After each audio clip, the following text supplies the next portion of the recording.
I mean, look out your window. What's that squirrel doing? They're looking for food, looking for mate, but they're not out there lifting weights or just running in circles to make themselves look trim. Only humans do this. It's a unique phenomenon for us.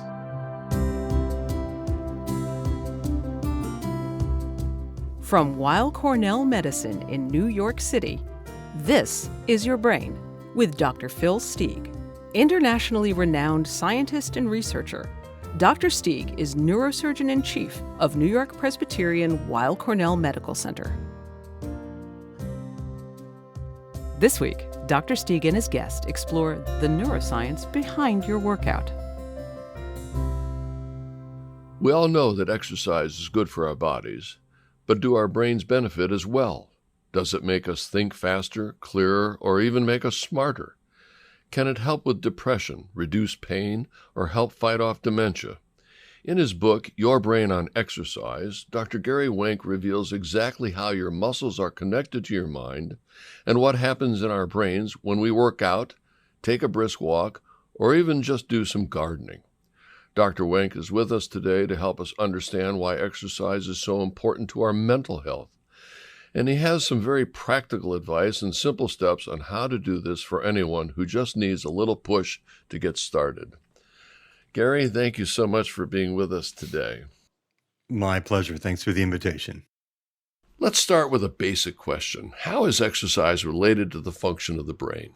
Oh my, I love that question. The brain has two primary functions. One is survival, which means going out and finding food and trying to avoid becoming someone else's food. And the other is procreation. And that's actually what started me on writing the book, was that link between eating, foraging, and exercise and aging. Because it turns out that those two primary functions is what we use movement for. We need to move around to find food, and we need to move in order to find mates for procreation, the two primary functions of the brain. And as you go on to explain, there's a cost for all this movement, correct? Yeah, so there's this fascinating link between the need to move to find food and the cost of finding that food every day. Let's begin with probably the most profoundly obvious thing you're going to hear all day. The older somebody is, the more likely they are going to die. Now, we all know that. It's true of every organism on the planet. So you have to ask the question, what am I doing every day as I move around and look for food and mates that is killing me day by day, moment by moment? And the answer is we eat. We have to eat every day, and in the process of eating, we need to breathe in oxygen to obtain the energy. So we are all carbon bond energy consumers, all of us on the planet. We gobble up these carbon molecules as carbohydrates, proteins, and fats. We break them in half inside our mitochondria, inside the cells, and we get energy. It's pretty inefficient. In the process, we release a lot of heat, and muscles in particular have a lot of mitochondria, use a lot of carbon bond energy, and they generate a lot of heat for us. This is why big bodybuilders are out there walking in skimpy shirts in winter weather. It's not because they have big egos, they're just really hot. We're constantly generating heat in the process of getting the energy we need to survive and move, and that production of energy is what ages us. Most of our listeners probably understand that their brain controls their muscles through electrical impulses, but I think they'd really be surprised at the extent to which muscles talk back to the brain through a variety of chemicals. One of the things that surprised me the most was how muscles end up acting very much like many of the other endocrine glands that we have in the body. Various organs such as the thyroids release hormones, the adrenal glands release hormones. Well, the muscles will do the same thing. They produce chemicals that they release that communicate with the rest of the body and in particular the brain. And why are they talking to the brain? That became interesting as well. One great example that comes up often with my students was the runner's high. It's one of the most studied and one of the most interesting things. But in sort of unpacking that in the book, I think it told the entire story in miniature as an example of how muscles talk to brain and what the brain's listening for. We've heard of the runner's high. It's when people go out and run a very long distance, usually many, many miles, and all of a sudden people develop this euphoria. That drew the attention of scientists many years ago, and the first thing they discovered was that the body is releasing endogenous morphine-like compounds, opiates that they called endorphins, and those, they said, inaccurately enter the brain and produce euphoria. Well, it turns out endorphins are incapable of crossing the blood-brain barrier, so there's a little snag.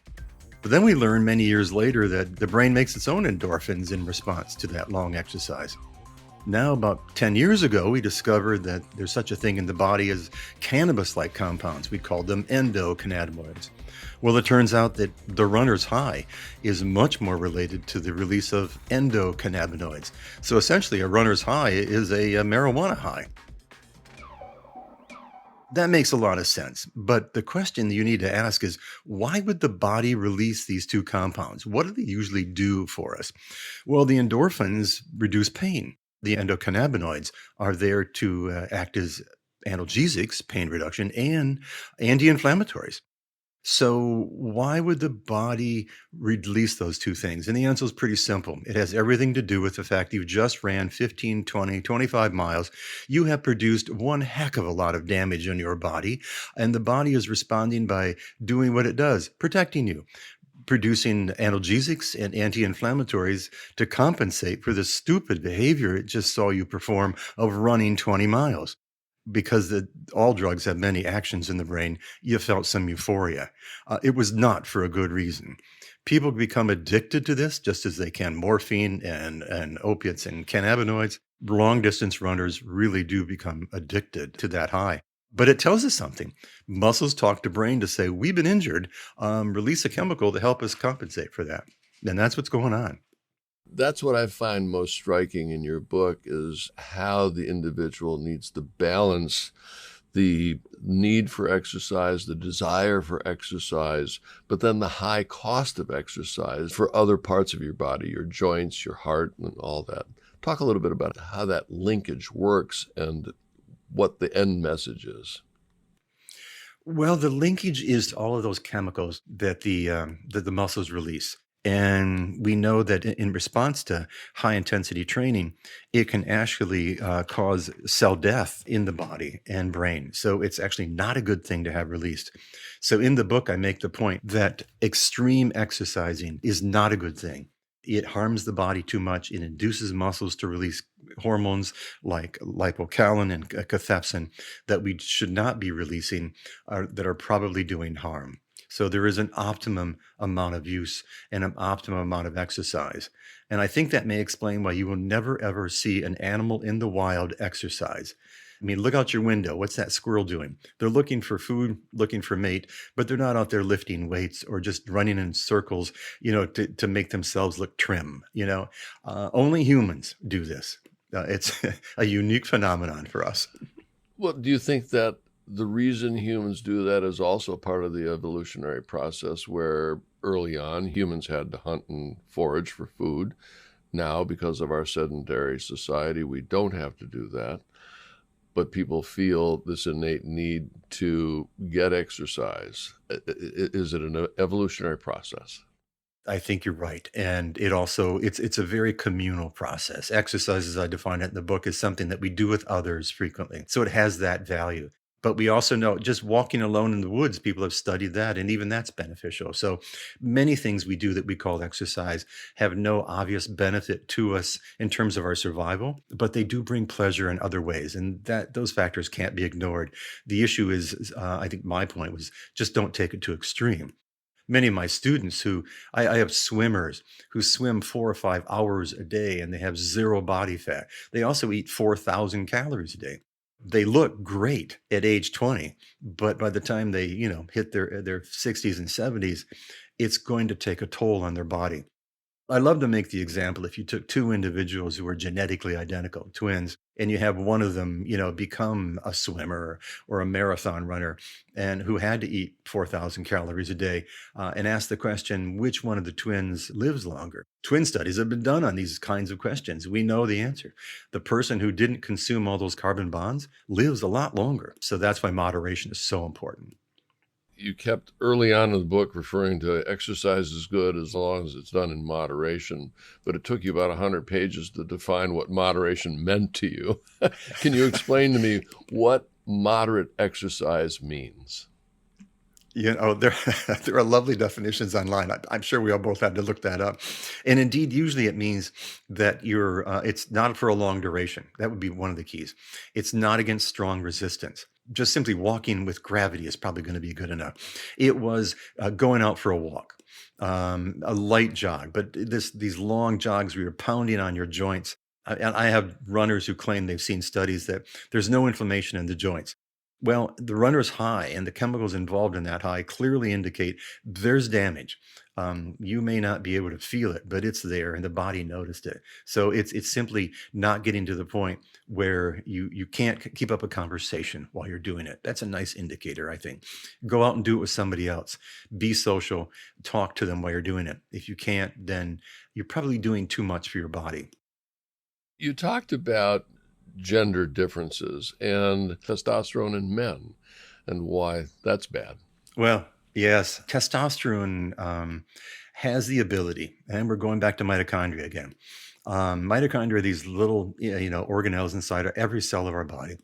They generate ATP, which is you should view as little batteries, and that's energy. And we have to do it all day long in order for muscles to move and our brains to think. And we all do it quite well. Well, if you happen to have testosterone in your body, the testosterone has an effect on mitochondria. It's called uncoupling. And what that means is it essentially makes the mitochondria less efficient at producing energy, ATP. And that translates as more heat. So we break our carbon bonds and our fats, carbohydrates, and proteins. And more of the energy is lost as heat, waste. That's why men are always so much warmer than women. They usually have more muscle, but their muscles have more mitochondria. And essentially, they generate a lot more heat thanks to the testosterone. We've seen from looking at the other animals and humans, obviously, that all males of all species always die before the females in their species. Well, it turns out that testosterone and the uncoupling process not only waste heat, but it generates a lot more free radicals. And so men simply age faster. And you're going to love this, the bigger the muscle, the more active the muscle, the more calories they eat, the more oxygen they have to breathe, the faster they die. So there's a cost for looking good in a tiny shirt in the winter. And that's it. But there's one more thing that is really depressing for women about this, and that's that men can lose weight by just sitting in a chair. They don't have to do anything. Their bodies waste so much energy. They don't even need to exercise. So if there's ever a competition between a man and a woman to lose weight, the man's going to win because he can literally just sit there, whereas the woman's going to have to move around and burn some calories. That was the other interesting thing, too, is if you look at this as a brain-centric issue, the brain craves sugar. So why don't humans just start devouring more sugar to feed the brain's need, which is obviously bad for the rest of the body? What's going on? Oh, it's a great story. It actually explains why there's Dunkin' Donuts in every corner. The brain can only use glucose. That's true. So our brain's main desire is to get us to eat sugar. There's an evolutionary history to this. Our brain evolved in a world where fat, salt, and sugar was rare to come by. In fact, if we came across some fat, you ate it to completion. And salt, especially. In fact, people would find salt concentrations on the crust of the earth, and they would settle there. The cities in England that end in wich, W-I-C-H, are actually there, like Greenwich, Sandwich, and others, because that refers to the fact there's salt here. And so they made towns there. And the other thing was sugar, very rare in the environment. So our brain finds them appealing. Why? Well, fat is a concentrated form of energy. And if you found it, you ate it to completion because you needed the energy. And sugar, well, we're rewarded with because there's a special receptor in our tongue. And when we eat it, our brain rewards us by releasing actually dopamine, a nice reward molecule transmitter in the brain. And it tells us, go do that again. And the interesting thing about rewards that are produced by food is that they're very ephemeral. They're brief. So you eat some sugar and the brain gives you a very brief little pulse of dopamine and you go, wow, that was great. And then the brain's going, go do it again. Go do it again. So foods give us this ephemeral plus, just charge in our brain, thanks to endorphins and enkephalins and also dopamine. But essentially, we really want sugar. But there's another reason for it. And I'll go back to the Dunkin' Donuts example. Every morning, humans wake up, and what we find is we would really like some simple carbohydrates. We tend to eat bagels and toast and cereals and sugar coated things. And there's a reason we choose that. It's not random. In the hours before we wake up, we are dreaming a lot. We call it REM sleep. And the brain is very, very active at that time. And some people, it's more active during dreaming than when they're awake. And we are burning up ATP, and our brain wakes up and it is sugar depleted. And it will tell us, go find simple sugars. Well, donuts are a great place to find some sugar. And also, I think the brain uses, if I remember right, about the equivalent of 12 donuts of sugar, worth of sugar every day. So it needs a lot of sugar. That's one thing it's craving for us. The other thing is that during dreaming, we are using up a lot of a certain transmitter called acetylcholine, and we are also producing a lot of another transmitter that people might have bumped into called adenosine. Adenosine is an interesting transmitter. It turns off acetylcholine neurons. Why does that matter? Well, it turns out when you wake up in the morning, you need your acetylcholine neurons to do things like paying attention. So we wake up and we're not very attentive. So one of the best things we can do in the morning is to block the adenosine so the acetylcholine neurons can wake up and become active. So what's the best drug out there for blocking adenosine? Caffeine. So caffeine and donuts are the two optimal things that our brain wants us to go get first thing in the morning, and it will reward us with some euphoria. We will be attentive and we will think fast, and then for a few hours we'll be great, and then it'll all crash.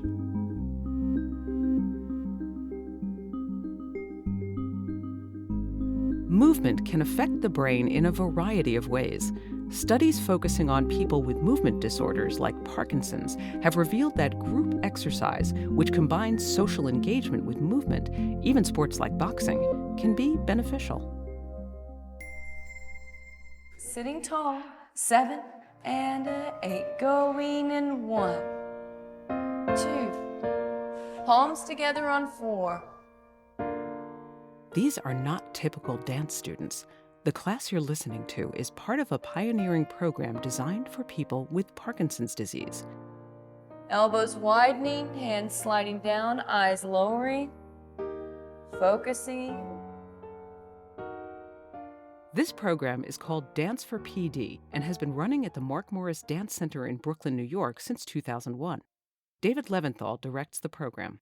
When we started 20 years ago, we had no idea whether dance would be accessible or appropriate to people with Parkinson's. But things that people with Parkinson's struggle with are addressed head on in dance. The idea was, let's take professional dancers, put them in the same room with people living with Parkinson's, and see what happens. I taught the first class, and I saw people who came into the room struggling with walking, struggling with rigidity, struggling with their balance, struggling with things like facial expression, all aspects of movement. Even in the course of the first 20 minutes of class, I saw transformation happen. I saw people moving with more fluidity, and I saw people dancing with each other and connecting with each other. People who may have been experiencing quite a bit of social isolation in their lives, coming together and finding a connection non-verbally. Just being able to look at someone's eyes and dance with them, to mirror their movements, to do something meaningful together as a community. My hands are so stiff I can't straighten my hand out. Just start moving gently and all of that stiffness goes away. There is something magical that takes place in there. I'm not sitting there thinking about my body. I'm just trying to move. At first, didn't want to do it because I thought I'd be associating with a lot of people on the stage of Parkinson's that I didn't want to be at, and that would be discouraging to me. But I finally went and have never regretted the decision. We start class in a circle. So everyone is dancing together, everyone is equal, and we're all sort of mirroring each other. Some people need to go a little slower, some people choose to do only certain movements, but there is a sense of a unified body moving together, and everybody is in training to the circular community.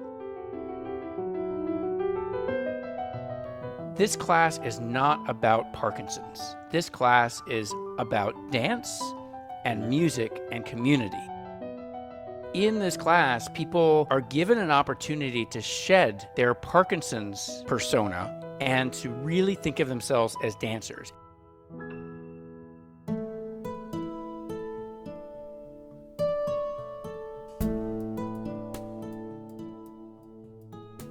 Hi, this is Phil Steig.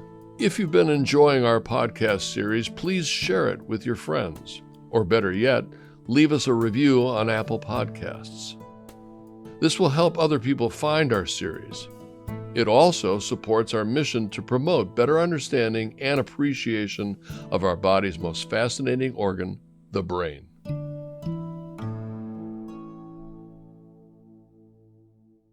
I really want to highlight, can you give me the top myths about the magic of movement, the benefit of exercise, and the excessive levels of exercise that a lot of people take it to? You know, I mean, I go to Central Park and people are running 20 miles, which you would say is bad. One of the myths out there is that exercise will treat depression. It will not.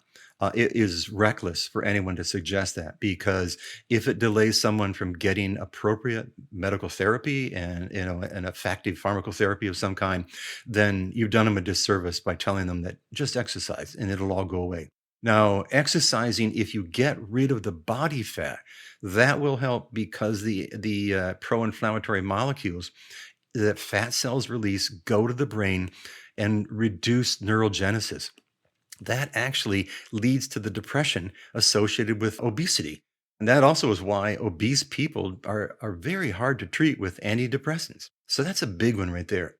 The other myth is that I'm going to be able to go to the gym and exercise off my fat. Oh my goodness. You remember there was an NBC TV show I quote in the book, The Biggest Loser, where the guy, he had, very large people exercise and then get on diets. And after doing this many years, he was quoted as saying, the exercise never meant anything. It was just part of the entertainment. The only thing that ever worked was the diet. We do not have muscles that have evolved to be efficient energy utilizers. They use what they need. They have a lot of mitochondria, but so do a lot of other tissues like your liver and your brain. No, you're not going to be able to exercise off the fat. You need to stop eating. That's another big one. I want to make sure everybody understands that, you've spent a lot of time talking about the neurochemistry, the different receptors and that. I want to give equal opportunity for you to highlight the negative impact of inflammation and all the inflammatory agents and their effect, not only on the brain, but also on your heart and all of your blood vessels. Oh my, thank you for that. Inflammation, I started studying brain inflammation back in the 1980s. And at that time, my reviewers at the NIH told me that I was crazy. Everybody knows that there's no inflammation in the brain. It's a protected structure. Today, 40 years later, now it's like there's inflammation everywhere. Yes, inflammation plays a huge role. It is the consequence of oxidative stress. It's a consequence of eating and breathing. And if you want to see, what oxidative stress looks like, just cut an apple in half and set it out on the countertop. Fruits and vegetables are protected from oxygen. In fact, I usually begin my lectures with the statement that humans are essentially a big sack of fluids with a feeding tube going down the center. The surface is covered in dead skin and the inside's covered with mucus. Now ask yourself why. That's attractive. Because essentially it's protecting us from oxygen. Oxygen is horribly toxic to our cells. The job of hemoglobin is to keep the oxygen levels low enough in our blood that it doesn't outright kill us. So here we are protecting ourselves from oxygen. If you look at like that apple, it's covered in a coating to protect its inside. So are bananas and so are peaches, and it goes on and on and on. They protect themselves from the oxygen. The oxygen damage produces inflammation in us, and those inflammatory proteins go into the brain. They kill cells, they prevent neurogenesis, and they actually accelerate neurodegenerative changes in the brain that we now realize are at the basis of Parkinson's and Alzheimer's and similar diseases. And all of that seems to be made worse because we eat too much and we develop too many fat cells, and they're too big. So the cost of inflammation is very high. What advice do you give about nutraceuticals, those dietary supplements that supposedly promote brain health? Oh my goodness. Let's begin with the popular nutraceuticals that are out there now that you see advertised every night on the news to make you smarter. So without mentioning their products, they have been sued by the FDA for their commercials. They had to take away the claims of data that were all false. Their claims are entirely false. It's entirely placebo. They are useless, they're expensive, and they will not help anyone. But people they're seeing it in advertisements and they believe it. Yeah. Well, they prey upon people's desperation when they feel like they're losing their memory. They do. And, we all feel that way. But these things are not going to help.